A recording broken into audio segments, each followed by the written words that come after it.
哈喽，各位骚棒，今天咱们来盘一盘一部能把人 CPU 都干烧的逆天神剧。开局就是女主沈之意的个人简历，我的妈，这履历写出来，晋江文学城的服务器都得扩容。说是什么京圈流传一句话，惹到沈之意，等于买好了地狱单程票。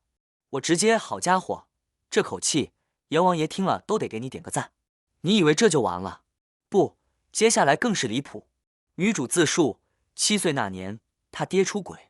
他妈只会 emo， 而他一个7岁的小学生，沉着冷静地收集证据，直接让他爹净身出户。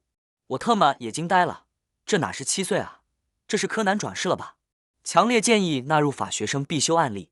18岁，外公去世，他一个人单挑7个位高权重的继承人，成功拿下沈氏集团。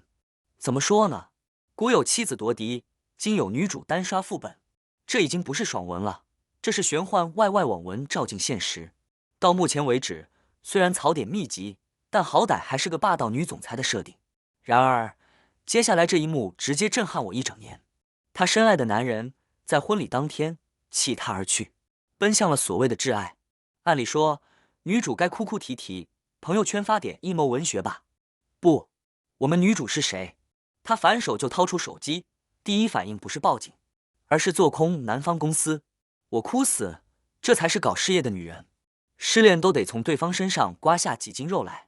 男主，也就是那个下头男孟云胜，一看公司股票绿得跟呼伦贝尔大草原似的，他绷不住了，立刻开启了他的作死表演。第一招，上天台，他跑到女主公司楼顶，说女主不爱他就要逼死他，搞得全网都知道了，女主瞬间被网暴。我寻思着，大哥，是你逃婚在先啊，这操作怎么跟打Apex 被人打倒了，反手举报对面开挂一样呢？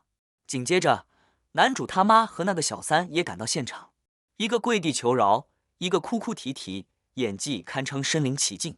小三更是重量级，说男主只是太爱他了，求女主放过他。我勒个去，这绿茶发言建议全文背诵，以后监察考试能拿满分。面对这一家子戏精，我们女主只是冷笑一声，内心 OS 估计是3天之后，我要让这男的听到比这侮辱10倍的骂声。果不其然，网暴愈演愈烈，公司代言人纷纷解约，董事会也开始逼宫，就连女主当初一手提拔的男主的堂哥都跳出来反水，联合董事会要架空女主。好家伙，这不就是现实版的我把你当兄弟，你却想当我老板吗？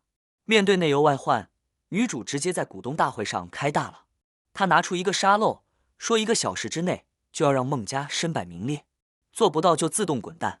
我看到这儿头都快裂开了，姐姐，这是在开股东大会，不是在玩密室逃脱啊！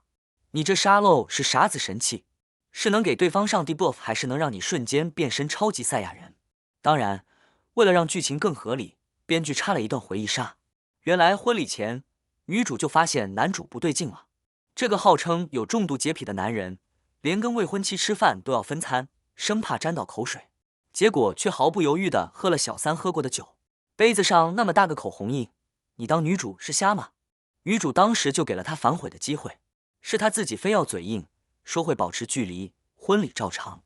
结果呢，他选择了用最羞辱人的方式来成全他那所谓的爱情。这边女主在疯狂做空，孟家股票一泻千里，市值蒸发好几个亿。男主爹妈终于坐不住了，跑来找女主谈判。